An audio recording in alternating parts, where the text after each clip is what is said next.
স্বাগত সকলকে pixel travel and লিভিংয়ে।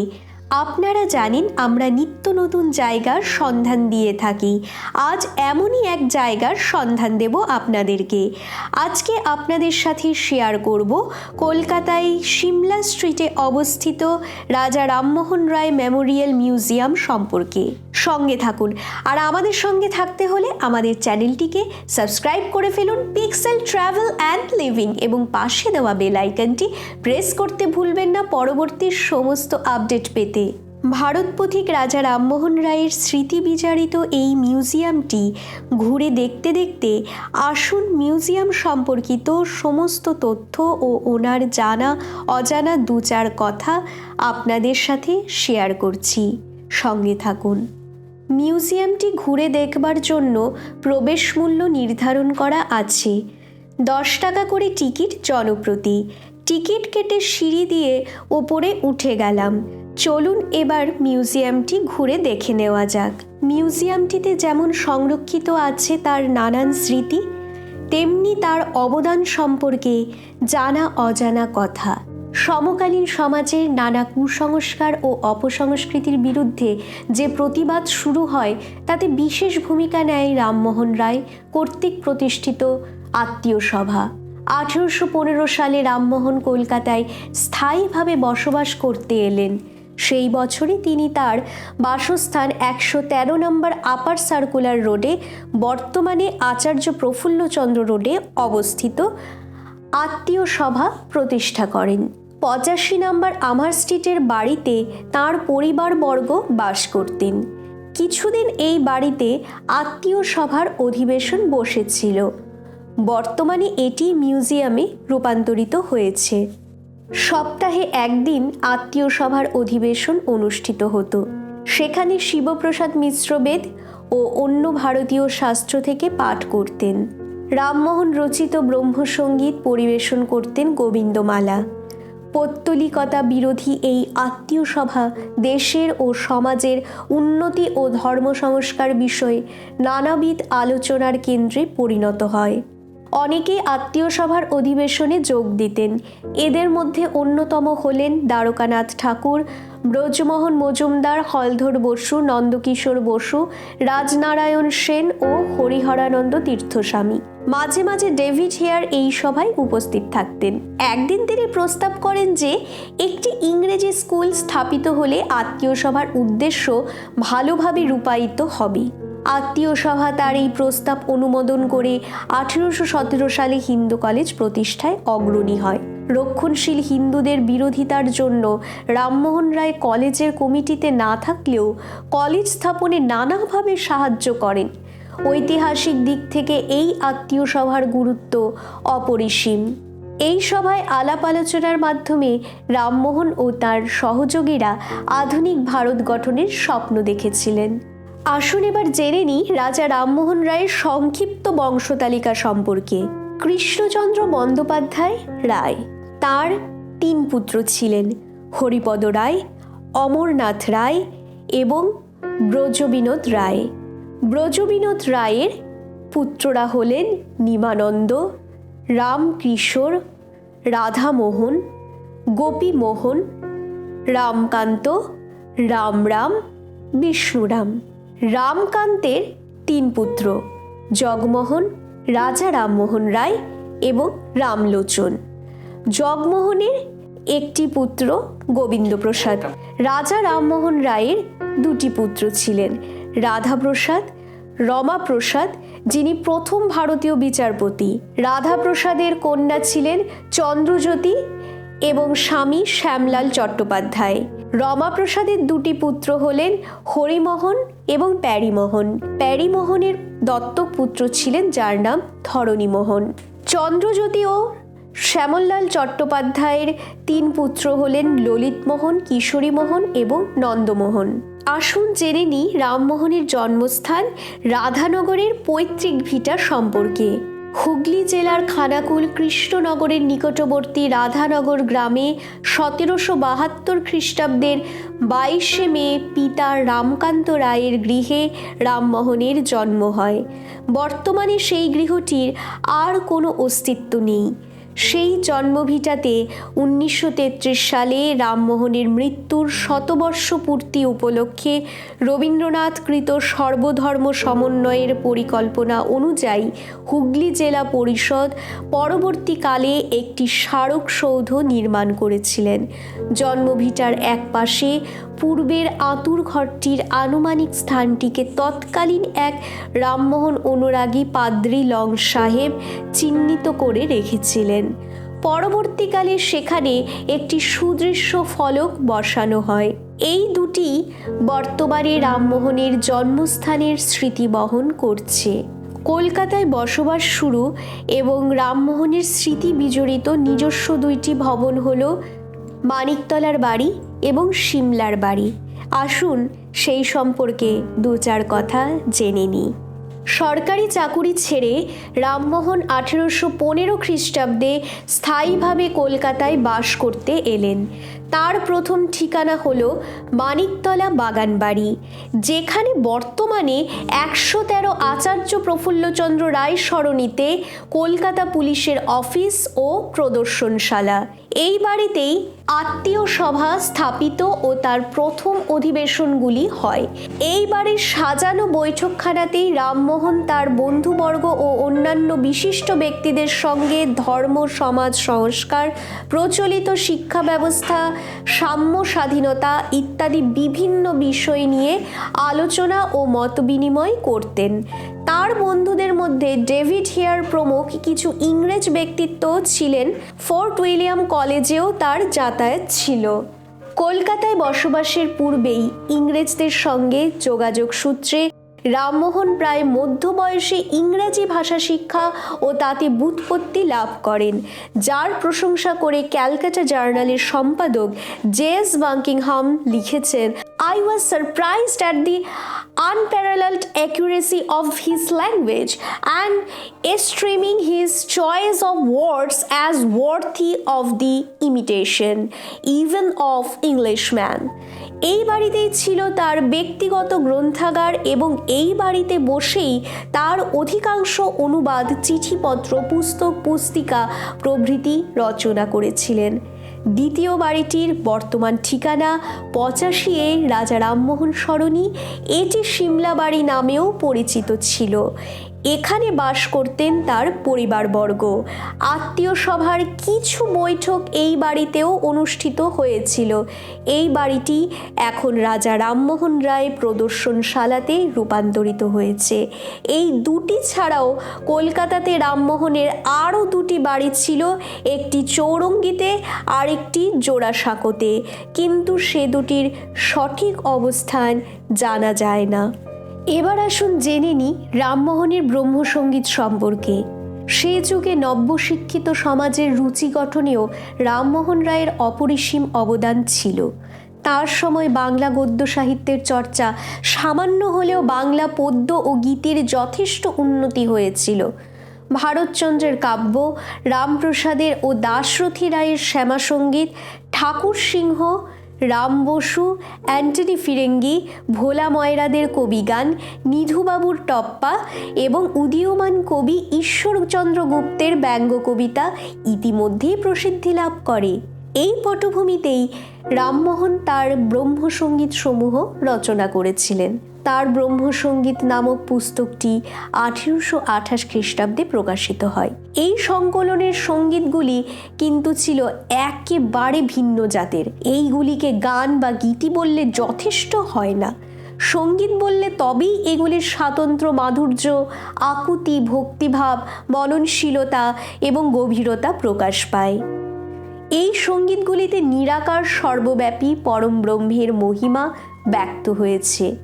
মানব জীবনের অনিত্যতা, মৃত্যুর অনিবার্যতা, ষড়রিপু দমনের সংকল্প, ঈশ্বরের কাছে আত্মসমর্পণ ও আশ্রয় প্রার্থনা, সাধনার এই সমস্ত পন্থা ব্রহ্মসঙ্গীতগুলিতে স্থান পেয়েছে। রামমোহন রায় রচিত একটি ব্রহ্মসঙ্গীতের দুটি পংক্তি এই রকম: ভাব সেই একে, জলে স্থলে শূন্যে যে সমানভাবে থাকে, যে রচিল এ সংসার, আদি অন্ত নাহি যার, সে জানে সকল, কেহ নাহি জানে তাকে। সেই সময়ের তৎকালীন সমাজচিত্র কেমন ছিল আসুন জেনে নিই। রামমোহনের যুগে অর্থাৎ 1772 থেকে 1833 খ্রিস্টাব্দ ইংরাজ শাসনের বাণিজ্যিক ও রাজনৈতিক প্রভাবে বাংলার সমাজ জীবনে এক বিরাট পরিবর্তন আসে। তার ফলে সদ্য ধনী হয়ে ওঠা এক শ্রেণীর মানুষ অপসংস্কৃতির স্রোতে গা ভাসিয়ে দেন। এদের নিয়ে গড়ে ওঠে বাবু সমাজ এবং এদের এই সংস্কৃতিকে বলা হয় বাবু কালচার। এরাই হয়ে উঠলেন বারবনিতা কুলের এবং বাইজিদের নিম্নরুচের নাচ গানের প্রধান পৃষ্ঠপোষক। এই বাবু কালচারের বিরুদ্ধে প্রথম সংগঠিত প্রতিবাদ এলো রামমোহনের আদর্শে ও সমর্থনে গড়ে ওঠা নব্য ইংরাজি শিক্ষিত মধ্যবিত্ত সমাজ থেকে। আসুন এবার জেনে নিই রামমোহন হ্যামলিটন বিতর্ক সম্পর্কে। জন ডিগবি ভাগলপুরের ম্যাজিস্ট্রেট থাকাকালীন 1809 সালে রামমোহন তার অধীনে কর্মরত ছিলেন। ঔপনিবেশিক শাসনের সূচনা পর্বে মোগল শাসকদের মতো ইংরেজ শাসকরাও সাধারণ মানুষকে তাদের সমক্ষে ঘোড়ায় চড়ে, পালকি চড়ে অথবা ছাতা খুলে যাতায়াত করতে দিতেন না। সেই সময় ভাগলপুরের জেলা শাসক ছিলেন এক দাম্ভিক ইংরেজ, স্যার ফ্রেডারিক হ্যামলিটন। 1809 সালের 1 জানুয়ারি তারিখে নদীর ঘাট থেকে ভাগলপুরের ভাড়া বাড়িতে রামমোহন পালকি চড়ে যাচ্ছিলেন। পালকির দরজা বন্ধ ছিল। হ্যামলিটন রাস্তার ধারে ইট পাঁজার পাশে একা দাঁড়িয়েছিলেন। রামমোহনের পক্ষে তাকে দেখতে পাওয়া সম্ভব ছিল না, তার পালকি বাহকরাও তাকে দেখতে পায়নি। হ্যামলিটন সাহেব চিৎকার করে অভদ্রভাবে গালাগালি দেন এবং পালকি থামাতে বলে নিজে পালকির রাস্তা আগলে দাঁড়ান। তখন রামমোহন পালকি থেকে নেমে হ্যামলিটনের কাছে ক্ষমা প্রার্থনা করেন এবং বলেন যে তিনি নিজে বা তার বেয়ারারা তাকে দেখতে পাননি বলেই পালকি থামানো হয়নি। রামমোহনের এক ভৃত্য এই কথাটা হ্যামলিটনকে প্রথমে বলেছিলেন। তা সত্ত্বেও হ্যামলিটন অভদ্র ভাষায় গালাগালি দিতে দিতে চলে যান এবং যাওয়ার আগে রামমোহনের সেই ভৃত্যকে বরখাস্ত করতে বলে যান। পরে ওই বছরের 12 এপ্রিল রামমোহন তৎকালীন বড়লাট লর্ড মিন্টোকে লেখা এক চিঠিতে হ্যামলিটনের বিরুদ্ধে অভিযোগ আনেন। তিনি আবেদন জানান, আমার চরিত্র এবং আমার পরিবারের সম্মান আপনার বিচার, উদারতা এবং অনুভূতির কাছে পেশ করলাম এই আশায় যে হ্যামলিটন সাহেবের অবিবেচকের মতো অভদ্র ব্যবহার থেকে আমার যে সম্মানহানি হয়েছে তার সন্তোষজনক ক্ষতিপূরণ হবে। তারপর ব্রিটিশ সরকার হ্যামলিটনের বক্তব্য জেনে নিয়ে তাকে ভবিষ্যতের জন্য সতর্ক করে দেয়। রামমোহনের তীব্র আত্মসম্মানবোধের এই ঘটনাটি আমাদের সত্যি গৌরবের বিষয়। রাজা রামমোহন রায়ের আত্মসম্মানবোধের দৃষ্টান্ত কেমন ছিল আসুন জেনে নিই। 1803 সালে রামমোহন প্রথম ইস্ট ইন্ডিয়া কোম্পানির সঙ্গে কর্মসূত্রে যুক্ত হন। ওই বছরের আগস্ট থেকে তিনি মুর্শিদাবাদের আপিল আদালতের রেজিস্ট্রার টমাস উডফোর্ডের ব্যক্তিগত মুন্সির পদে কাজ শুরু করেন। ইংরাজি ভাষা শিক্ষা ও পাশ্চাত্যের সভ্যতা ও সংস্কৃতি সম্পর্কে জ্ঞানার্জনই ছিল তার অন্যতম প্রধান উদ্দেশ্য। 1805 সাল থেকে তিনি সিভিলিয়ান জন ডিগবির অধীনে বিভিন্ন পদে কাজ করেছিলেন। আসুন এবার জেনে নিই একেশ্বর বিশ্বাসীদিগকে উপহার সম্পর্কে। 1803 সালে পিতা রামাকান্ত রায়ের মৃত্যুর পর রামমোহন স্বাধীনভাবে তার ধর্মীয় মতামত প্রকাশে সক্ষম হন। এই সময় প্রকাশিত হয় তার অসাধারণ পুস্তিকা তুহফাত উল মুয়াদ্দিন বা একেশ্বরবাদীদের জন্য উপহার। পুস্তিকাটি পার্সি ভাষায় লিখিত হলেও ভূমিকাটি লেখা হয় আরবিতে। রামমোহনের জীবনীকার মিস সোফিয়া ডবসন কোলেট এই গ্রন্থ প্রসঙ্গে লিখেছিলেন, এই বইটি হলো প্রচলিত সকল ধর্মের মধ্যে পৌত্তলিকতার তত্ত্বের বিরুদ্ধে সাহসী প্রতিবাদ। এর মূল বক্তব্যটি সকল ধর্মই এক সাধারণ মূল ভিত্তির উপর প্রতিষ্ঠিত। সকল ধর্মই এই বিশ্বাসে আস্থাবান যে এক পরমেশ্বর সমগ্র বিশ্ব ব্রহ্মাণ্ড সৃষ্টি করেছেন এবং তাকে রক্ষা করেন। তুহফত উল মুওয়াহিদিন থেকে কয়েকটি পংক্তির ভাবানুবাদ করা হলো। বিভিন্ন ধর্মাবলম্বীরা পৃথিবীতে একেশ্বরবাদীদের সংখ্যা কম দেখে মনে করেন তারাই দলে ভারী, কিন্তু এটা মনে রাখা প্রয়োজন যে কোনো মতের সত্যতা শুধু সেই মতের সমর্থকদের সংখ্যাগরিষ্ঠতার উপর নির্ভর করে না, কারণ সত্যান্বেষীরা স্বীকার করেন সংখ্যাগরিষ্ঠদের মতের বিরুদ্ধে হলেও একমাত্র সত্যই পালনীয়। পরিভ্রমণে তরুণ রামমোহন রায় কেমন ছিলেন আসুন জেনে নিই। তিনি নিজে বলেছেন যে ভ্রমণ করতে করতে ব্রিটিশ শাসন ব্যবস্থার প্রতি বিতৃষ্ণাবশত তিনি ভারতবর্ষের বাইরে কয়েকটি দেশে গিয়েছিলেন। তার জীবনীকাররা লেখেন এই সময় তিনি পদব্রজে তিব্বতে যান। বৌদ্ধ ধর্মের শাস্ত্রাদি পাঠ ও ধর্মের বিষয়ে অনুসন্ধানের জন্য তিনি তিব্বতে যান বলে অনুমান করা হয়। শুধু তাই নয়, তিব্বতে যাবার পথে পার্বত্য এলাকার আদিবাসীদের ধর্ম ও সাধনা পদ্ধতি সম্পর্কে জ্ঞানার্জনও ছিল তার অন্যতম উদ্দেশ্য।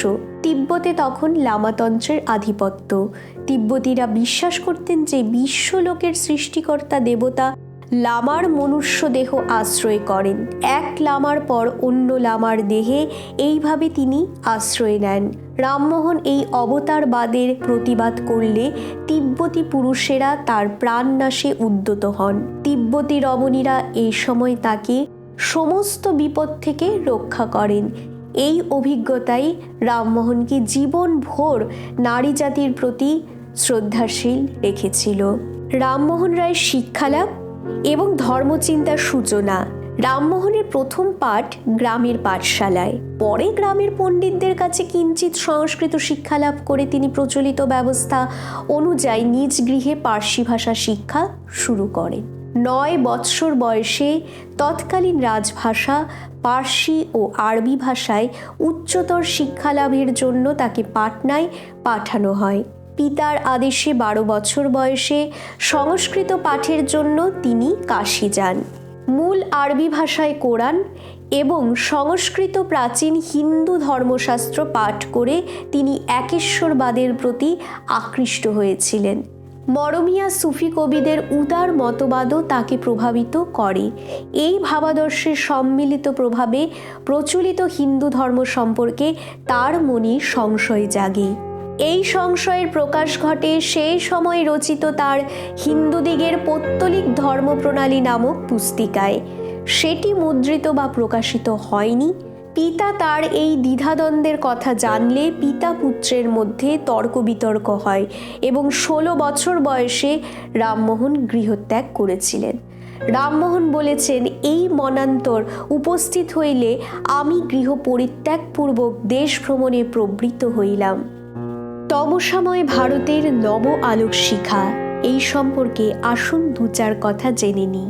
অষ্টাদশ শতাব্দীর শেষ ভাগ কুশাসন ও শোষণে নিপীড়িত, অন্ধ সংস্কার ও অজ্ঞানতায় আচ্ছন্ন ভারতভূমিতে জন্ম নিয়েছিলেন এক মুক্ত বুদ্ধির মানুষ। তারই মনন ও চিন্তার ফলে মধ্যযুগ থেকে দেশ উত্তীর্ণ হল আধুনিক যুগে। তিনি হলেন রাজা রামমোহন রায়। ভারতে মুঘল সাম্রাজ্য প্রায় বিলুপ্ত। 1757 খ্রিস্টাব্দে পলাশির যুদ্ধের ফলে যে ইংরাজ শাসনের সূত্রপাত তা দৃঢ় হল 1799 সালে শ্রীরঙ্গপত্তমের যুদ্ধে স্বাধীন মহীশূর রাজ্যের পতনের পর। এই যুগসন্ধিক্ষণে হুগলি জেলার খানাকুল সন্নিহিত রাধানগর গ্রামের এক সম্ভ্রান্ত কুলীন ব্রাহ্মণ পরিবারে 1772 সালের 22শে মে জন্ম নিলেন রামমোহন রায়। পিতার নাম রামকান্ত রায়, মাতা তারিণী দেবী। পাশ্চাত্য জগৎ তখন মানবতার বাণীতে মুখর। ইংল্যান্ডের পার্লামেন্টে মহামতি বার্ক ন্যায় ও স্বাধীনতার পক্ষে বক্তব্য রাখছেন। ভলতেয়ার ও রুশোর রচনায় সাম্য ও স্বাধীনতার জয়ধ্বনিতে ফরাসি বিপ্লবের পদক্ষেপ শোনা যাচ্ছে।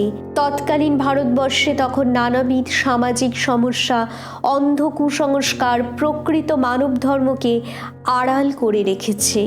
জাতিভেদ প্রথা সামাজিক বৈষম্য সৃষ্টি করে দুর্বলের উপর প্রবলের অত্যাচারের পথও সুগম করে তোলে। এই বৈষম্যের ফলে সবচেয়ে বিপন্ন হয় নারী জাতি। সহমরণ প্রথা, বাল্যবিবাহ, কুলীন সমাজে বহু বিবাহ, পারিবারিক সম্পত্তির ক্ষেত্রে অধিকারহীনতার জন্য তাদের অবস্থা ছিল শোচনীয়। গঙ্গাসাগরে সন্তান বিসর্জন, দাস দাসীর হাটের পৃষ্ঠপোষকতা সেই অন্ধকারময় জগতের কয়েকটি দিক। গঙ্গার উভয় তীরে সহমরণ প্রথা সমকালীন সমাজের এক অমানবিক ভয়াবহতার সাক্ষী। মৃত স্বামীর জ্বলন্ত চিতায় সতী নামের জয়ধ্বনি দিয়ে অসহায় বিধবার জীবন্ত দেহ পরম উৎসাহে দাহ করা হয়। এই নিষ্ঠুর প্রথার বিরুদ্ধে এক বলিষ্ঠ প্রতিবাদ আন্দোলনের সূচনা করেন রামমোহন। তার নেতৃত্বাধীন আন্দোলনের ফলে 1829 সালে সতীদাহ এবং 1830 সালে গঙ্গাসাগরে সন্তান বিসর্জন আইনমতে নিষিদ্ধ হয়। রামমোহন রায়ের এক মহান কল্পনা ছিল অবাধ আন্তর্দেশিক ভ্রমণ। রামমোহন হলেন প্রথম সেই ভারতীয় যিনি বিশ্বের নানা প্রান্তের সকল মানুষের সঙ্গে একাত্ম বোধ করেছিলেন। সকল মানুষের কল্যাণ, মুক্তি ও সংহতির চিন্তায় উদ্বুদ্ধ হয়েছিলেন। তার বহুদিনের ইচ্ছে ছিল ফ্রান্স দর্শনের, যে দেশ উদারতা, ভ্রাতৃত্ব ও সমতার আদর্শে অনুপ্রাণিত ছিল। কিন্তু যখন শুনলেন যে এই বিষয়ে ছাড়পত্রের বাধা আছে, তখন নিয়মসম্মতভাবে দেশে দেশে এই বাধা অপসারণের আবেদন জানিয়ে ফ্রান্সের বিদেশ মন্ত্রীকে চিঠি দিয়েছিলেন এবং আলাপ আলোচনার মাধ্যমে বিভিন্ন দেশ ও জাতির মধ্যে বিবাদ বিরোধ নিরসনের জন্য এক বিশ্বসংঘ সংগঠনের প্রস্তাব দিয়েছিলেন। প্রথম বিশ্বযুদ্ধের পরে লিগ অফ নেশনস নামে এবং দ্বিতীয় বিশ্বযুদ্ধের পরে ইউনাইটেড নেশনস নামে যে দুটি সংগঠন গঠিত হয়, এই সংগঠন দুটি যেন রামমোহনের মহান কল্পনারই রূপায়ণ। এখানে উল্লেখ করা যেতে পারে যে ইতিমধ্যে পশ্চিম ইউরোপের দেশগুলির মধ্যেও ছাড়পত্রের ব্যবস্থা রদ করা হয়ে গেছে। এইভাবে রামমোহনের উদার মানসিকতার বাস্তব একটি চেহারা সকলের সামনে আজ ক্রমশই প্রকাশ্যমান। সতীদাহ প্রথা নিবারণে রামমোহন রায়ের অবদান। ভারতীয় সমাজে নৃশংস সতীদাহ প্রথা নিয়ন্ত্রণে আনার জন্য মুঘল বাদশাহ আকবর থেকে শুরু করে ইংরেজ গভর্নর লর্ড ওয়েলেসলি পর্যন্ত অনেকেই প্রয়াসী হয়েছিলেন, কিন্তু কেউই সফল হননি। এই প্রথা আইন করে রদ করার জন্য রামমোহনের মহান আন্দোলন আজ এক ঐতিহাসিক ঘটনা। রামমোহনের জ্যেষ্ঠ ভ্রাতা জগমোহনের মৃত্যুর পর সম্ভবত 1811 খ্রিস্টাব্দ তাঁর পত্নী অলোক মঞ্জুরি দেবীর সহমরণের ঘটনা রামমোহনকে গভীরভাবে প্রভাবিত করেছিল। এই নিষ্ঠুর প্রথা রদ করার জন্য তিনি নিজের কাছে প্রতিজ্ঞাবদ্ধ হন। তিনি আত্মীয় সভায় এ বিষয়ে আলোচনাও করেছিলেন। 1818 খ্রিস্টাব্দে তিনি সহমরণ বিষয়ে প্রবর্তক ও নিবর্তক সংবাদ পুস্তিকায় সতীদাহ প্রথা রদ করার পক্ষে তার সুচিন্তিত মত প্রকাশ করেন। তার উত্তরে রক্ষণশীল হিন্দু সমাজের পক্ষ থেকে সতীদাহের সমর্থনে বিপরীত মত প্রচার করা হতে থাকলে রামমোহন 1819 খ্রিস্টাব্দে ওই বিষয়ে দ্বিতীয় সংবাদ নামক পুস্তিকা প্রচার করেন। 1818 খ্রিস্টাব্দে ব্রিটিশ সরকারের কাছে সমাজ সচেতন মানুষের পক্ষ থেকে নিষ্ঠুর সহমরণ প্রথা বন্ধ করার জন্য যে আবেদনপত্র জমা দেওয়া হয়, সেটি রামমোহনের রচনা বলেই মনে করা হয়। তাতে এই মত প্রকাশ করা হয় যে হিন্দু শাস্ত্র প্রকৃতপক্ষে বিশেষত ইচ্ছার বিরুদ্ধে সহমরণ সমর্থন করে না, বরং বৈধব্যেও সতীত্ব আছে এই বিশ্বাস করে। 1828 খ্রিস্টাব্দে লর্ড উইলিয়াম বেন্টিং ভারতের গভর্নর জেনারেল হয়ে রামমোহনের সঙ্গে সাক্ষাতে তিনি এই বিষয়ে আলোচনা করেন এবং সতীদাহ বন্ধ করার পক্ষে যুক্তিগুলি লিখিতভাবে গ্রহণ করেন। কিন্তু রাজা রাধাকান্ত দেবের নেতৃত্বে গোঁড়া হিন্দুরা রামমোহনকে হিন্দুদের প্রতিনিধি হওয়ার অযোগ্য বলে দাবি করে তাদের প্রচার মাধ্যমে তার বিরুদ্ধে লেখালেখি শুরু করেন। উভয় পক্ষের বাদ প্রতিবাদী উত্তপ্ত হয়ে ওঠে বাংলার তৎকালীন সমাজ জীবন। একসময় রামমোহন সহমরণের মতো সামাজিক কুপ্রথা আইনের মাধ্যমে রদ না করে প্রচার ও শিক্ষার মাধ্যমে বন্ধ করার কথা বলেছিলেন, কিন্তু শেষ পর্যন্ত তার এই ধারণার পরিবর্তন হয় এবং তিনি আইনের দ্বারা এই প্রথা বন্ধ করার পক্ষে মত দেন। অতঃপর 1829 খ্রিস্টাব্দে 4 ডিসেম্বর লর্ড বেন্টিং আইন প্রণয়ন করে সতীদাহকে দণ্ডনীয় অপরাধ রূপে ঘোষণা করে এটিকে আইনত রদ করলেন। রামমোহন এবং তার মতাবলম্বীরা লর্ড বেন্টিংকে অভিনন্দন জানালেন, কিন্তু রাধাকান্ত দেবের দল ধর্মসভা এই আইনের বিরোধিতা শুরু করেন। এক গণ আবেদনপত্র ব্রিটিশ সরকারের কাছে পেশ করে তারা বলেন, সতীদাহ রদ করার অর্থ হলো তাদের ধর্মে হস্তক্ষেপ করা। তার বিরুদ্ধে রামমোহনের নেতৃত্বে আরেক গণ আবেদনপত্র সরকারকে দেওয়া হয়। তাতে সতীদাহ রদের আইনকে দৃঢ়ভাবে কার্যকর করতে অনুরোধ করা হয়। অতঃপর 1830 খ্রিস্টাব্দে অনেক বাধা কাটিয়ে রামমোহন বিলাতে গিয়ে স্বয়ং ব্রিটিশ সরকারের কাছে সতীদাহ প্রথা আইনিভাবে বন্ধ করার পক্ষে সওয়াল করেন। ফলে রাধাকান্ত দেবের দলের গণ আবেদনপত্র শেষ পর্যন্ত খারিজ হয়ে যায়। রামমোহনের এই প্রচেষ্টা নারী জীবনের অধিকারকে সুপ্রতিষ্ঠিত করে। নারীর অধিকার রক্ষায় রামমোহনের ভূমিকা। মধ্যযুগীয় ভারতে আর্থিক পরমুখাপেক্ষিতা, বহু বিবাহ ও কন্যাপণ, এই তিনটি কারণে ভারতীয় হিন্দু নারীকে অপমান, নির্যাতন ও লাঞ্ছনার মধ্যে অভিশপ্ত জীবন ধারণে বাধ্য করা হতো। তাই রামমোহন এই তিনটি কারণ দূর করার জন্য 1822 খ্রিস্টাব্দে লিখেছিলেন brief remarks regarding modern encroachments on ancient rights of females according to the Hindu law of inheritance নামক পুস্তিকা।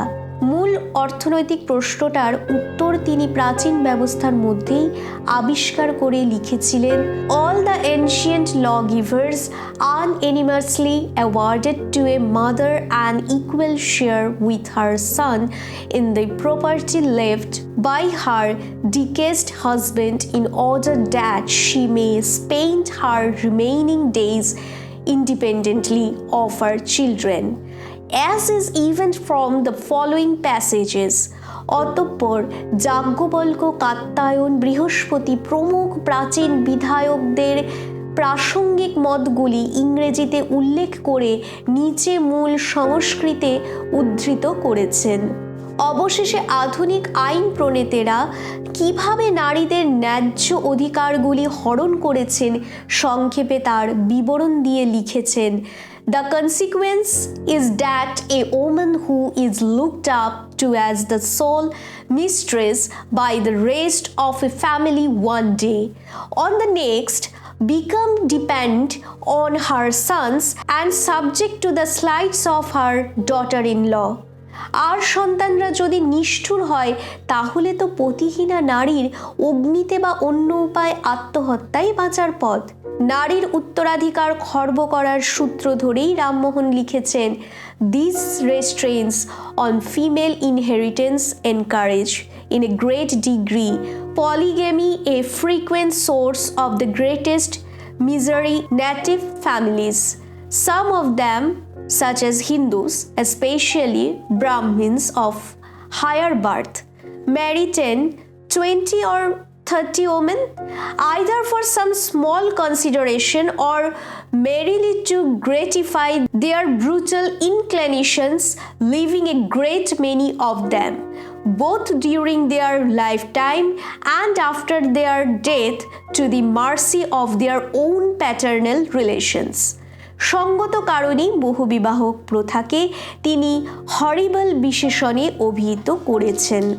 নারীর প্রতি হিন্দু মানসিকতার আরেকটি প্রকাশ হল নারী ক্রয় বিক্রয় ও কন্যাপণ প্রথা। এই বিষয়ে রামমোহন লিখেছিলেন, in the practice of our contemporaries, a daughter or a sister is often a source of emolument to the Brahmins of less respectable caste and to the Kayasthas of high caste. These, so far from spending money on the marriage of their daughters or sisters, receive frequently considerable sums and generally bestow them in marriage on those who can pay most. ভারতীয় সমাজে নারী জাতির প্রতি অন্যায়, অবিচার ও সব রকম অধিকার হরণের চেষ্টাই রামমোহনকে নারী মুক্তির ও নারী শিক্ষার একজন প্রধান হোতা করে তুলেছিল। স্ত্রী শিক্ষার বিরোধীদের প্রতি তার কঠিন প্রশ্ন, আপনারা কহেন স্ত্রীলোক স্বভাবত অল্প বুদ্ধি, কিন্তু আপনারা বিদ্যাশিক্ষা জ্ঞানোপদে স্ত্রীলোককে দেয়নি না, তবে তাহারা বুদ্ধিমতী কিনা ইহা আপনারা কি রূপে নির্ণয় করেন? রামমোহন সতীদাহ প্রথা রদ করে ভারতীয় নারীকে স্বাধীনতার যে জয়যাত্রার পথে এগিয়ে দিয়েছিলেন তা আজও অব্যাহত। সবশেষে রামমোহন আশা করেছেন যে পাশ্চাত্য তথা আধুনিক জ্ঞানবিদ্যা ও দর্শন চিন্তার চর্চা করে এ দেশের মানুষও নারীর প্রাণ ও মান সম্বন্ধে মনুষ্যোচিত আদর্শে ও বিশ্বাসে অর্থাৎ মানবিক অনুভবে উদ্বুদ্ধ হবে। আসুন এবার জেনে নিই বিশ্বজনীন রামমোহন রায় সম্পর্কে। রামমোহন ভারতের প্রথম বিশ্বজনীন মানুষ। বিশ্বের অন্যান্য স্থানে যারা সাম্য, স্বাধিকার ও স্বাধীনতার জন্য সংগ্রাম করছেন তাদের সঙ্গে একাত্ম ও তাদের প্রতি শ্রদ্ধা অনুভব করতেন। বিশ্বব্যাপী উদারতা ও সংস্কার আন্দোলনের তিনিই প্রথম ভারতীয় পথিক। তাই 1829 খ্রিস্টাব্দে নেপালসে স্বৈরতন্ত্রের হাতে গণতন্ত্রের পতনের সংবাদে হতাশ না হয়ে তিনি বন্ধুকে লিখেছিলেন, Under these circumstances, I consider the cause of the Neapolitans as my own and their enemies as ours. Enemies to liberty and friends of despotism have never been and never will be ultimately successful. আবার 1823 খ্রিস্টাব্দে Spanish উপনিবেশগুলির মুক্তি সংগ্রামের সাফল্যে উল্লসিত হয়ে বলেন যে ধর্ম, ভাষা বা স্বার্থের বিচারে সে দেশের মানুষ যতই দূরের হোক না কেন তবুও তারা তার আপনজন, কারণ তারা স্বাধীন মানুষ। রামমোহনের ইংল্যান্ড যাত্রার অব্যবহিত পূর্বে ফ্রান্সে লুই ফিলিপের সাংবিধানিক সম্রাট রূপে স্বীকৃতির এবং বিপ্লবের ত্রিবর্ণ পতাকার জাতীয় পতাকা রূপে সম্মান লাভের সংবাদ কলকাতায় এসে পৌঁছয়। একই সঙ্গে 1830 খ্রিস্টাব্দের রক্তপাতহীন জুলাই বিপ্লবের খবরও আসে। এর ফলে কয়েকদিন রামমোহন শুধু এই কথা নিয়েই মেতে থাকলেন।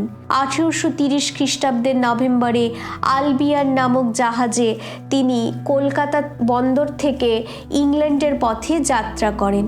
2 মাস বাদে জাহাজ দক্ষিণ আফ্রিকার কেপটাউনে উপস্থিত হয়। তখন সেখানে ফরাসি বিপ্লবের ত্রিবর্ণ পতাকা উড়িয়ে 2টি ফরাসি জাহাজ এসে পৌঁছয়। সে কথা শুনে রামমোহন আলবিয়ানের পাটাতনে এসে দাঁড়ালেন আর বিপ্লবের ত্রিবর্ণ পতাকাকে অভিবাদন জানিয়ে বারবার বলতে লাগলেন, glory glory glory two France. ভারতে রাজনৈতিক আন্দোলনের জনক ও বাক স্বাধীনতার প্রবক্তা রাজা রামমোহন রায়।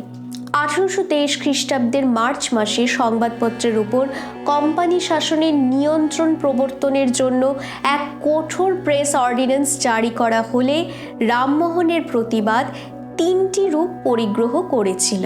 প্রথম, জনমত সংগঠন।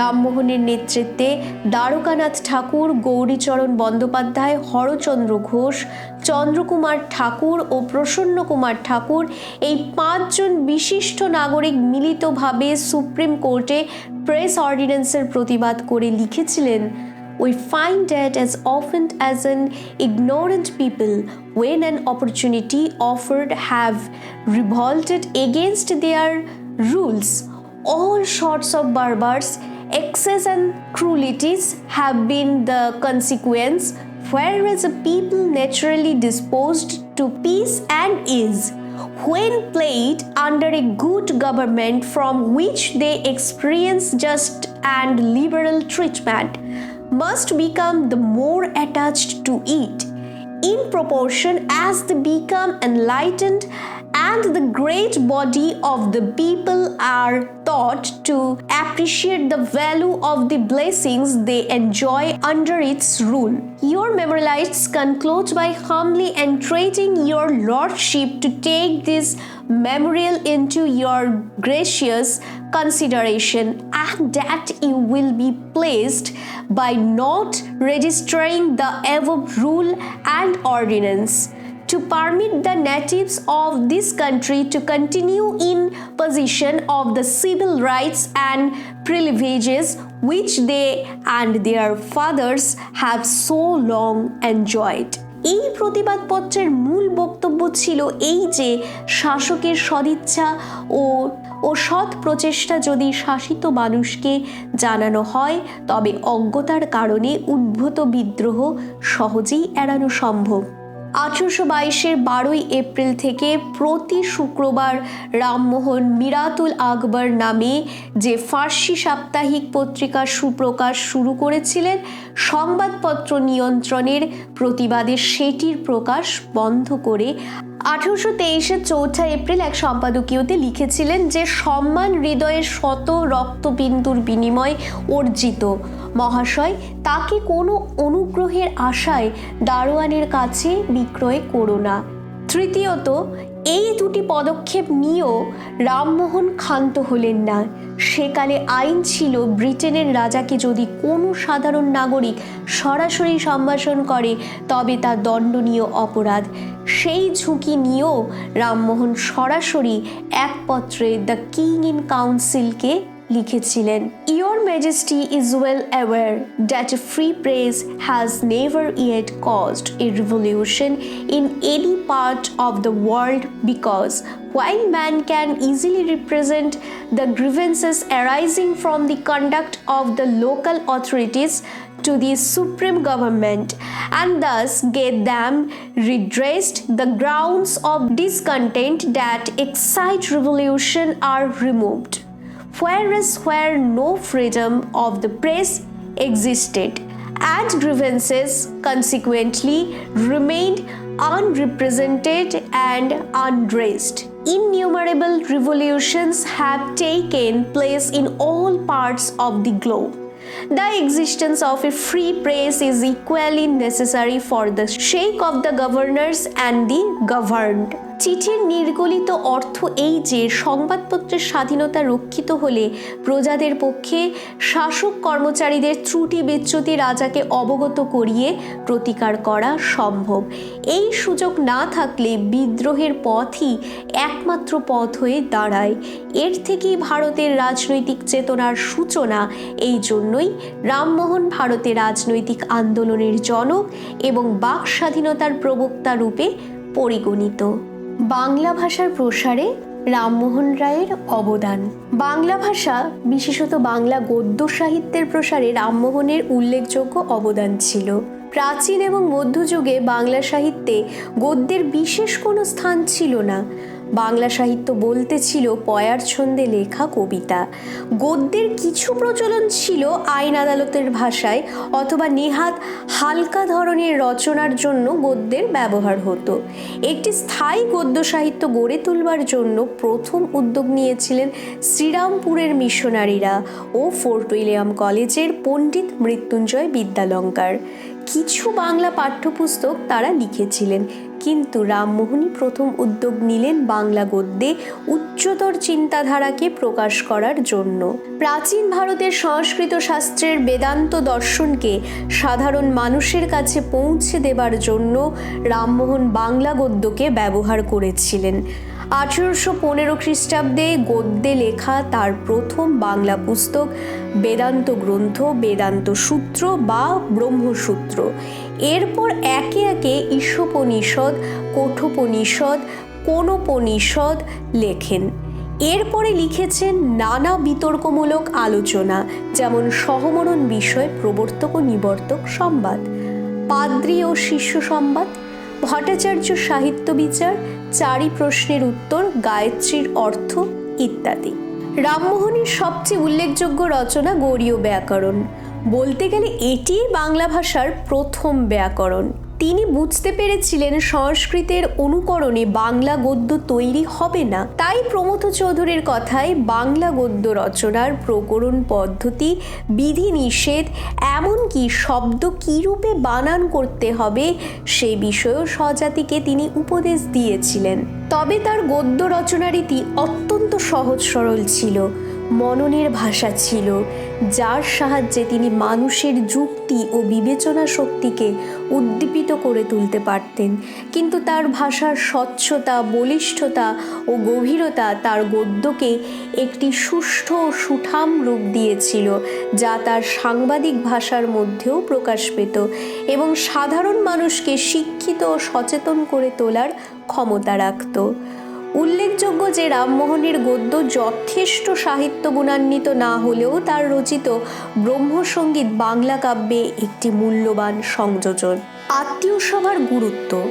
1815 খ্রিস্টাব্দে কলকাতায় বসবাস শুরু করার পর দ্বারকানাথ ঠাকুর, প্রসন্ন কুমার ঠাকুর, কালিকানাথ ও বৈকুণ্ঠনাথ মুন্সী, রাজনারায়ণ বসুর পিতা নন্দকুমার বসু প্রমুখ বেশ কয়েকজন সহকর্মী বন্ধুবর্গকে সঙ্গে নিয়ে রামমোহন সার্কুলার রোডে নিজ ভবনে একটি আত্মীয় সভা স্থাপন করেছিলেন। ঐতিহাসিক দিক দিয়ে এই আত্মীয় সভার গুরুত্ব ছিল অপরিসীম। এই সভার আলোচনা ও কার্যক্রমের মধ্য দিয়ে আধুনিক ভারতের নবজাগরণের অঙ্কুরোদ্গম হলো। এখান থেকেই শুরু হয়েছিল প্রচলিত সকল ধর্মের মধ্যে পৌত্তলিকতা ও অলৌকিকতার বিরুদ্ধে প্রতিবাদ ও আন্দোলন। যুক্তিপূর্ণ শাস্ত্রবিচারের দ্বারা একেশ্বরবাদের শ্রেষ্ঠত্ব প্রমাণ।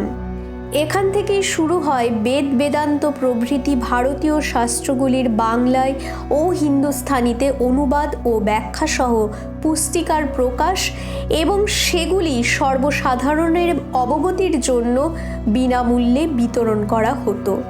সহমরণ প্রথা, জাতিভেদ প্রথা এবং অন্যান্য বহু কুসংস্কারের বিরুদ্ধে আন্দোলনের এখান থেকেই শুরু, যার ফলে 1829 সালে সহমরণ প্রথা এবং 1830 সালে সাগর মেলায় সন্তান বিসর্জন প্রথা নিষিদ্ধ হয়ে যায়।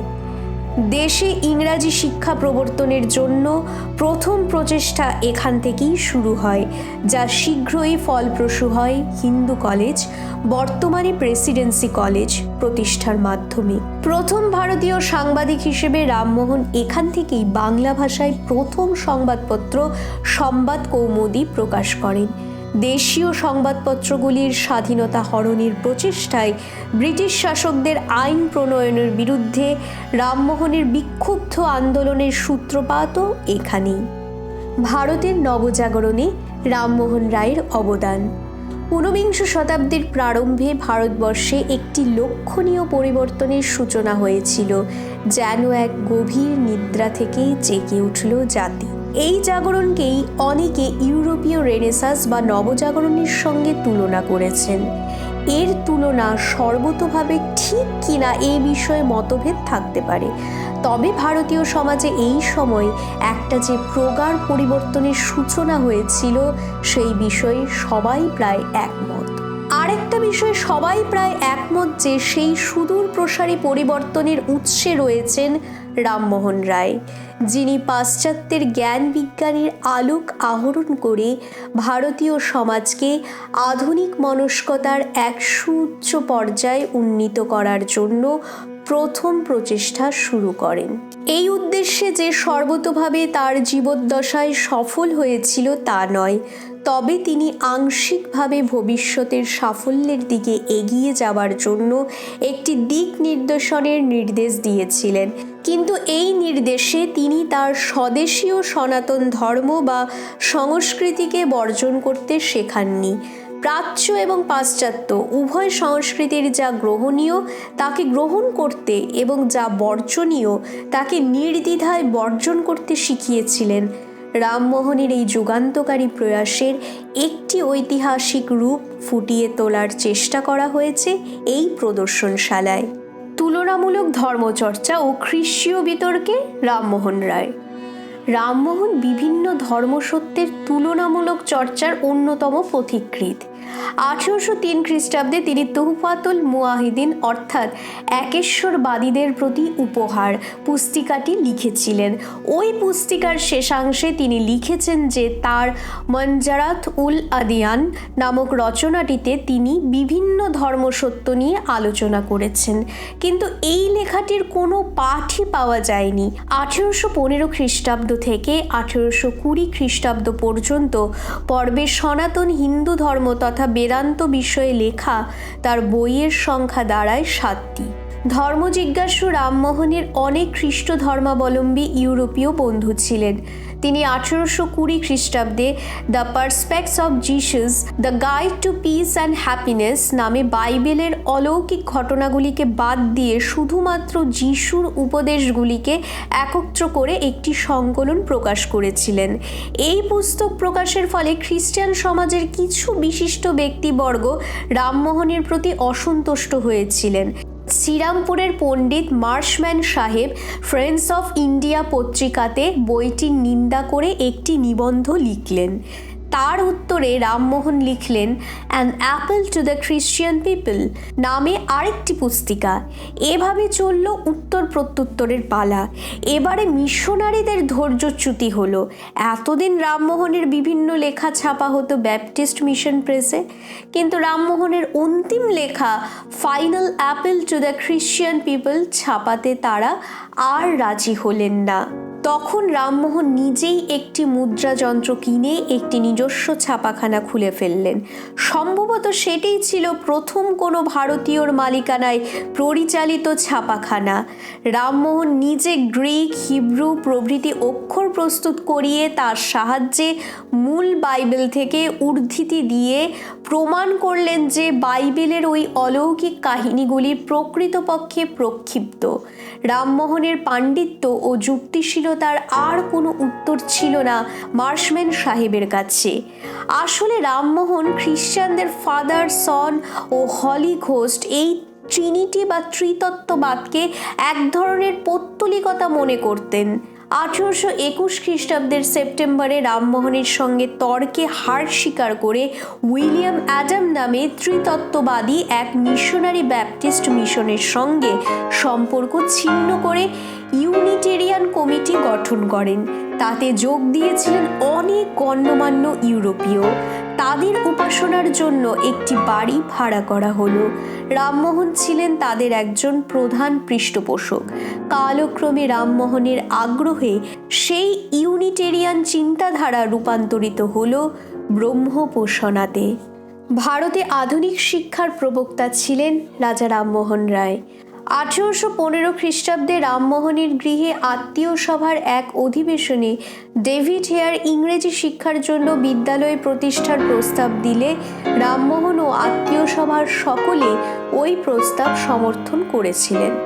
14 মে 1816 খ্রিস্টাব্দে সুপ্রিম কোর্টের বিচারপতি স্যার হাইটস ইস্টের সভাপতিত্বে তার বাসভবনে এই প্রস্তাব নিয়ে আলোচনার জন্য শহরের গণ্যমান্য ব্যক্তিদের একটি সভা বসে।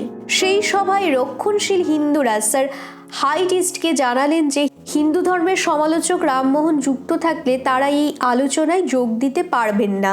এমন পরিস্থিতি যে হতে পারে তা রামমোহন আগে থেকেই অনুমান করে এই সভায় যোগ দেননি। কাজেই সভায় প্রস্তাবটি নির্বিঘ্নে গৃহীত হয় এবং পরে 1817 খ্রিস্টাব্দে হিন্দু কলেজ, বর্তমানে প্রেসিডেন্সি কলেজ ও হিন্দু স্কুল নামে বাস্তব রূপ পায়। রামমোহন নিজেই স্বেচ্ছায় এই উদ্যোগ পর্ব থেকে সরে দাঁড়ান, কারণ বিদ্যালয়টি যাতে নির্বিঘ্নে প্রতিষ্ঠিত হয় তাই ছিল তার কাম্য। পরে 1822 খ্রিস্টাব্দে রামমোহন নিজে ব্যয় বিনা বেতনে ইংরেজি শিক্ষার জন্য অ্যাংলো হিন্দু স্কুল নামে একটি বিদ্যালয় হেদুয়া অঞ্চলে প্রতিষ্ঠা করেন। দেবেন্দ্রনাথ ঠাকুর ছিলেন এই বিদ্যালয়ের ছাত্র। এরপরে 1823 খ্রিস্টাব্দে ইস্ট ইন্ডিয়া কোম্পানির সরকার ভারতীয়দের শিক্ষার জন্য 1,00,000 টাকা বরাদ্দ করলে তৎকালীন গভর্নর জেনারেল লর্ড আমহার্স্টের পছন্দ অনুসারে সংস্কৃত শিক্ষার এক কলেজ প্রতিষ্ঠার সিদ্ধান্ত নেওয়া হয়। তখন রামমোহন এই সিদ্ধান্তের বিরোধিতা করে লর্ড আমহার্স্টকে পাশ্চাত্য তথা আধুনিক শিক্ষা প্রবর্তনের অনুরোধ করে লেখেন, As the improvement of the native population is the object of the government, it will consequently promote a more liberal and enlightened system of instruction, embracing mathematics, natural philosophy, chemistry, and anatomy with other useful science which may be accomplished with the sum proposed, by employing a few gentlemen of talents and learning, educated in Europe, and providing a college furnished with the necessary books, instruments, and other apparatus.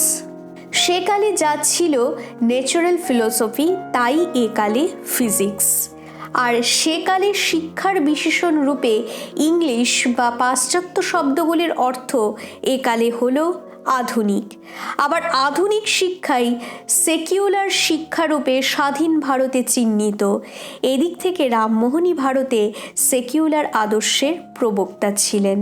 ভারতীয় সাংবাদিকতার পথিকৃৎ রাজা রামমোহন রায় 1818 খ্রিস্টাব্দে Serampore Baptist mission থেকে Marshman সাহেবের সম্পাদনায় সাপ্তাহিক সমাচার দর্পণের প্রকাশ শুরু হয়। 1821-এর 14 জুলাই সমাচার দর্পণে কোনো বিজ্ঞ ব্যক্তির ধর্ম জিজ্ঞাসা বিষয়ক একটি রচনা প্রকাশিত হলে রামমোহন তার উত্তরে শিবপ্রসাদ শর্মা ছদ্মনামে একটি চিঠি পাঠান। সেই চিঠিটি দর্পণের সম্পাদক তার পত্রিকায় প্রকাশে অক্ষমতা জানালে রামমোহন নিজেই একটি পত্রিকা প্রকাশ করতে তৎপর হলেন এবং 1821-এর অক্টোবর থেকে একটি অভিনব দ্বিভাষিক মাসিক পত্রিকা প্রকাশ শুরু করলেন, যার এক পৃষ্ঠা থাকতো ইংরেজিতে, অন্য পৃষ্ঠা বাংলায়। ইংরেজি পত্রিকার নাম ছিল the Brahmanical magazine, the missionary and the Brahmin, আর বাংলার নাম ব্রাহ্মণ সেবধি, ব্রাহ্মণ ও মিশনারি সংবাদ। এই দ্বিভাষিক পত্রিকা প্রকাশের কারণ কি ছিল তার ইঙ্গিত দিয়েছিলেন পত্রিকার প্রথম পৃষ্ঠাতেই।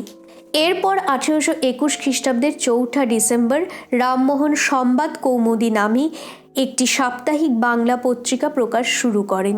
এটির শিরোভাগে লেখা থাকত, দর্পণে বদনাং ভীতি দীপেন নিকটস্থিতং রবিনা ভুবনাং তপ্তং কৌমদ্দা শীতলাং জগৎ। রামমোহনের আগে ভারতীয় সংবাদগুলি সবই ছিল ইংরেজদের দ্বারা পরিচালিত ও সম্পাদিত। ভারতীয় ভাষায় সম্পূর্ণ ভারতীয়দের দ্বারা পরিচালিত প্রথম সংবাদপত্র এই সংবাদ কৌমুদী। এর জন্য রামমোহনকে ভারতীয় সাংবাদিকতার জনক বলা হয়। অবশ্য সংবাদ কৌমুদীর সম্পাদক হিসেবে তারাচাঁদ দত্ত ও ভবানীচরণ বন্দ্যোপাধ্যায়ের নাম থাকত। এই পত্রিকা প্রকাশের মূল উদ্দেশ্য ছিল জনকল্যাণ, সতীদাহ নিবারণ এবং অন্যান্য প্রগতিশীল মতবাদ প্রচারের জন্য প্রেরিত প্রবন্ধ প্রকাশ। কিন্তু সতীদাহ বিতর্কে মতভেদের জন্য ভবানীচরণ সংবাদ কৌমুদীর সঙ্গে সম্পর্ক ছিন্ন করে সমাচার চন্দ্রিকা পত্রিকার সম্পাদনা শুরু করেন এবং এই পত্রিকা কালক্রমে হয়ে ওঠে রক্ষণশীলদের প্রধান মুখপত্র। 1822 খ্রিস্টাব্দে 12 এপ্রিল থেকে রামমোহন আরও একটি সংবাদপত্রের সম্পাদনা শুরু করেন। এটির ভাষা ছিল ফার্সি এবং নাম ছিল মিরাতুল আকবর, যার মানে হলো সংবাদের দর্পণ। দুঃখের বিষয়, এইসব পত্রিকার কোনোটিরও মূল সংখ্যা পাওয়া যায়নি। কোম্পানি সরকার 1823-এ সংবাদপত্রের স্বাধীনতা খর্ব করে এক কানুন জারি করলে তার প্রতিবাদে রামমোহন এই ফার্সি পত্রিকাটির প্রকাশ বন্ধ করে দেন। আবার 1829-এর মে মাসে বেঙ্গল হেরাল্ড নামে একটি সাপ্তাহিক ইংরেজি পত্রিকার প্রকাশ শুরু হয়, যেটির অন্যতম স্বত্বাধিকারী ছিলেন রামমোহন। মাত্র 9 বছরের সময়কালে 5টি সংবাদপত্রের পৃষ্ঠপোষকতায় রামমোহনের বিশেষ গুরুত্বপূর্ণ ভূমিকা ছিল এবং তার কৃতিত্ব এটাই যে তৎকালীন ভারতীয় জনমানসে তিনি সংবাদপত্র সম্পর্কে আগ্রহ ও সচেতনতা জাগিয়ে তোলেন। তাই যথার্থ অর্থেই তিনি ভারতীয় সাংবাদিকতার পথিকৃৎ ছিলেন। আসুন এবার জেনে নিই রাজা রামমোহন রায়ের মহাপ্রয়াণ সম্পর্কে। 1831 খ্রিস্টাব্দের এপ্রিল মাসে পালিত পুত্র রাজারামকে সঙ্গে নিয়ে রামমোহন ইংল্যান্ডে পা রেখেছিলেন। তারপর থেকে অবিশ্রাম ভ্রমণ, কখনো লন্ডন, কখনো প্যারিস, প্রায় প্রতিদিনই কোনো না কোনো পাশ্চাত্য মনীষীর সঙ্গে মতবিনিময় ও মেধাচর্চা চলতে থাকে। আবার কখনো চলে রাজা রাজরার সঙ্গে একত্রে ভোজন। ভারতবর্ষের নানা গুরুত্বপূর্ণ বিষয়ে তিনি তার মূল্যবান অভিমত প্রদান করতে থাকেন। অবশেষে 1833 সেপ্টেম্বর মাসে ক্লান্ত দেহে নির্জন বাসের জন্য রামমোহন ব্রিস্টল শহরের কাছে স্টেপলটন গ্রোভে তার বন্ধু রেভারেন্ড ডক্টর ল্যান্ড কার্পেন্টারের গৃহে গমন করেছিলেন। 19 সেপ্টেম্বর রামমোহনের জ্বর ধরা পড়ল। এই সময় থেকে প্রতিদিন তার শারীরিক অবস্থার বিশদ বিবরণ পাওয়া যায় তার স্বাস্থ্য সংক্রান্ত পরামর্শদাতা বন্ধু ডাক্তার জে.বি. এস্টেলিনের দিনলিপি থেকে। প্রতিদিন তার শারীরিক পরিস্থিতি ক্রমশ খারাপ হতে থাকল। মাথায় অসহ্য যন্ত্রণা, উপশমের জন্য কপালে যোগ বসানো হলো। সেই অবস্থাতেই তিনি সমানি উপাসনা আর প্রণব মন্ত্র উচ্চারণ করতে থাকলেন। অন্তিম ক্ষণ ঘনিয়ে এলো 27 সেপ্টেম্বর শুক্রবার সন্ধ্যায়। তার বর্ণনা দিয়েছিলেন ডাক্তার এস্টেলিন। জোরে জোরে অথচ থেমে থেমে রামমোহনের নিঃশ্বাস পড়ছিল। নাড়ি আছে কিনা বোঝা যায় না। সমানে ডান বাহু নাড়ছিলেন, শেষ দিকে বাম বাহু। বাইরে জ্যোৎস্না প্লাবিত রাত্রি। জন হিয়ার, কুমারী কিডেল ও ডাক্তার এস্টেলিন দেখছিলেন। জানলার ওধারে নিশুতি রাতের পল্লী দৃশ্য, আর এধারে এক অসাধারণ মানুষের শেষ যাত্রার প্রস্তুতি। কুমারী কিডেল পাশে একটা চেয়ারে বসে ফোঁপাচ্ছিলেন। রামমোহনের হাতে ধরা ছিল বালক রাজারামের হাত। রাত 2:25 তার শেষ নিঃশ্বাস পড়ল। ভারতবর্ষের আধুনিক যুগের জনক পৃথিবী থেকে বিদায় নিলেন। এভাবেই 1833 খ্রিস্টাব্দের 27 সেপ্টেম্বর ভারতবর্ষের নবজাগরণের পথিকৃৎ তথা ভাস্বর এক ব্যক্তিত্বের জীবনাবসান হল সুদূর বিদেশে। স্বাধীনতার পূজারী ছিলেন রামমোহন রায়। রামমোহনের নিঃশ্বাসে ছিল স্বাধীনতা স্পৃহা। শুধু রাজনৈতিক স্বাধীনতাই নয়, মানুষের বৈধ অধিকারের লাভের স্বাধীনতা। যেখানেই তার অভাব দেখেছেন সেখানেই তিনি সংগ্রামের পথে এগিয়ে এসেছেন। সর্বপ্রথম ছিল তার আত্মমর্যাদাবোধ। তার আত্মিক স্বাধীনতায় কেউ আঘাত দিলে তিনি প্রত্যাঘাতের মাধ্যমে তা প্রতিহত করতেন। ইস্ট ইন্ডিয়া কোম্পানিতে চাকুরির সময় তার ঊর্ধ্বতন আধিকারিক জন ডিগবির সঙ্গে তার শর্ত ছিল যে তিনি তার সঙ্গে অধস্তন কর্মচারীর মতো নয়, বন্ধুর মতো আচরণ করবেন। এই জন্য ডিগবির সঙ্গে তার চিরদিনের সখ্যতা জন্মেছিল। হ্যামলিটন সাহেবের সঙ্গে সংঘর্ষ ও তার তীব্র প্রতিবাদ তার আত্মমর্যাদা বোধের একটি প্রকৃষ্ট উদাহরণ। জাতিভেদ প্রথাকে তিনি মানুষের স্বাধীনতা ক্ষুণ্ণ করার একটি দুর্ভাগ্যজনক প্রথা বলে মনে করতেন। এই প্রথা নিম্নবর্ণের হিন্দুকে শৃঙ্খলে আবদ্ধ করে ফেলেছে। তাদের স্বাধীন চিন্তা ও কর্মশক্তি হরণ করে সমাজকেই দুর্বল করে ফেলা হচ্ছে। এই ছিল তার মত। রামমোহনের মতে জাতিভেদ ভারতীয়দের রাজনৈতিক স্বার্থেরও পরিপন্থী। ভারতের সর্বপ্রকার অনৈক্যের মূল এবং ভারতের রাজনৈতিক পরাধীনতার অন্যতম কারণ। তাই তিনি এই প্রথার বিরুদ্ধেও কলম ধরেছিলেন। দরিদ্র চাষি বা রায়তদের দুর্দশার জন্য তিনি চিরস্থায়ী বন্দোবস্তকে দায়ী করেছেন। এই বন্দোবস্তের ফলে জমিদারদের সম্পত্তি বৃদ্ধি পেয়েছে, কিন্তু চাষিদের নিজ জমিতে চাষের অধিকার বা স্বাধীনতা হরণ করা হয়েছে। তাই তারা বিক্ষুব্ধ। তার কথায় জমির উপর রায়তদের স্থায়ী অধিকার প্রতিষ্ঠিত হলে তারা কখনো রাজশক্তির বিরোধিতা করবে না। ইংরেজদের নীল চাষ ও লবণের ব্যবসার একচেটিয়া অধিকারের বিরুদ্ধেও তিনি প্রতিবাদ জানিয়েছিলেন, কারণ তার অর্থ অপরের ব্যবসার স্বাধীনতাকে খর্ব করা। এছাড়া সংবাদপত্রের স্বাধীনতার প্রবক্তা রূপে রামমোহনের সংগ্রাম সুবিদিত। সর্বোপরি রামমোহন ভারতের আত্মনিয়ন্ত্রণের চিন্তারও অগ্রদূত ছিলেন। ভারতের সেই অন্ধকার যুগে ইংরেজ শাসনের যে একটি সদর্থক দিক আছে তা তিনি মেনে নিয়েছিলেন। তিনি চাইতেন পাশ্চাত্যের সংস্পর্শে ভারতের মানুষ যুক্তিবাদী, বিজ্ঞান মনস্ক হয়ে উঠুক, ইউরোপের সমতুল্য হয়ে উঠুক। আবার তিনি স্বাধীন ভারতের স্বপ্নও দেখেছিলেন। তাই তিনি একটি চিঠিতে লিখেছিলেন, ভারতে ইংরেজ শাসনের আয়ুষ্কাল 40 কি 50 বছর, তারপর ভারত হবে স্বাধীন। যতদিন ইংরেজদের মাধ্যমে পাশ্চাত্য সভ্যতার সঙ্গে ভারতের সংযোগ আছে ততদিন ভারতকে যথাশক্তি জ্ঞান বিজ্ঞান, রাজনৈতিক চিন্তা, সামাজিক প্রগতিবাদ আহরণ করে নিতে হবে। প্রকৃতপক্ষে রামমোহন ছিলেন বিশ্বের সকল নিপীড়িত ও পরাধীন মানুষের শুভাকাঙ্ক্ষী। বিশ্বের যেখানেই মুক্তি আন্দোলন হচ্ছিল সেখানেই ছিল তার আন্তরিক সহানুভূতি। তাই সুদূর দক্ষিণ আমেরিকায় স্প্যানিশ উপনিবেশগুলির মুক্তির সংবাদেও তিনি নিজের বাড়ি আলোর মালায় সাজিয়ে বন্ধুদের ভোজ দিয়েছিলেন। এই হচ্ছে রাজা রামমোহন রায়ের সমাধিস্থ, যা ব্রিস্টলে অবস্থিত। যেহেতু ওনার শেষ নিঃশ্বাস ত্যাগ ওখানে হয়েছিল, ওখানকার ওনার অনুগামীরা, রামমোহন রায় হিন্দু ছিলেন বলে মন্দিরাকৃতিতে সমাধিটি তৈরি করে দেয়। মিউজিয়ামের পশ্চাৎ প্রাঙ্গণে রামমোহন রায়ের সময়কার একটি দোলনা রয়েছে, কিন্তু দুর্ভাগ্যজনক দোলনাটি চুরি হয়ে যায়, কিন্তু লোহার তৈরি ফ্রেমটি এখনও অবিনশ্বর। এই সিঁড়িটি হচ্ছে সেই সময়কার মিউজিয়ামে প্রবেশ করার, কিন্তু এই সিঁড়িটি এখন আর ব্যবহৃত হয় না। এর বিপরীত প্রান্তে নবনির্মিত সিঁড়ি দিয়ে মিউজিয়াম প্রবেশ করতে হয়। এখানে ছবি তোলা অনুমতি সাপেক্ষ।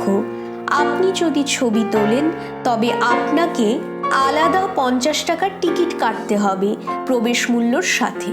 আসুন এবার জেনে নিন রামমোহন রায় মিউজিয়ামটি কিভাবে যাবেন। মিউজিয়ামটি অবস্থিত কলকাতার সিমলা স্ট্রিট অথবা আমহার স্ট্রিটে। ঠিকানাটি হলো রাজা রামমোহন সরণি, কলকাতা 7,09,।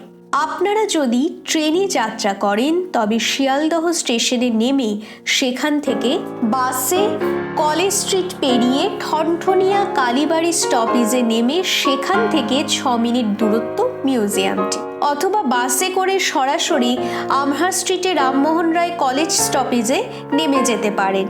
মিউজিয়ামটির সংলগ্নেই রামমোহন রায় কলেজটি। ভারতপথিক রামমোহন রায়ের স্মৃতিবিচারিত সংগ্রহশালাটি কলকাতার বুকে সত্যি জ্ঞানভাণ্ডার সমৃদ্ধ করার জন্য দর্শনীয় স্থান বটে। আজ তবে এ পর্যন্তই। আগামী দিনে আরও নিত্য নতুন ভিডিও নিয়ে আপনাদের সঙ্গে হাজির হব। ভালো থাকবেন। আর আমাদের এই ভিডিওটি ভালো লেগে থাকলে প্লিজ লাইক করতে একদমই ভুলবেন না এবং শেয়ার করুন, অবশ্যই কমেন্ট করুন। ধন্যবাদ।